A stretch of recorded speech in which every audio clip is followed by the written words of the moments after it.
نبی نے ماتم سے رونے پیٹنے سے منع کیا ہے۔ ٹھیک ہے، ہم آپ کی بات مانتے ہیں۔ بخاری میں حدیث موجود ہے، نبی نے فرمایا لیسا منا من ضرب الحدود وشق الجیوب ودعا بدعوی الجاہلیہ، جو روئے پیٹے بال نوچے زمانہ جاہلیت کی طرح وہ ہم میں سے نہیں ہے۔ نبی کی حدیث میں لفظ ہیں جو روئے پیٹے زمانہ جاہلیت کی عورتیں جیسے رویا کرتی تھیں وہ ہم میں سے نہیں ہیں۔ جو ان عورتوں کی مانند ان جیسا روئے گا، ماتم کرے گا، بال نوچے گا۔ اب وہ کیا کرتی تھی؟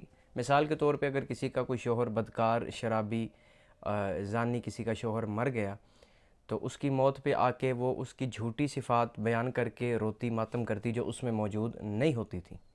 اس سے نبی نے منع کیا۔ اب یہ مدارج نبوت آپ کے سامنے ہے اور یہ وہی کتاب میرے ہاتھ میں موجود، صفحہ اس کتاب کا 490 ہے، آپ کے سامنے صفحہ موجود ہے۔ حضرت بلال حبشی کے کانوں میں خبر پہنچی کہ رسول اس دنیا سے چلے جائیں گے عنقریب۔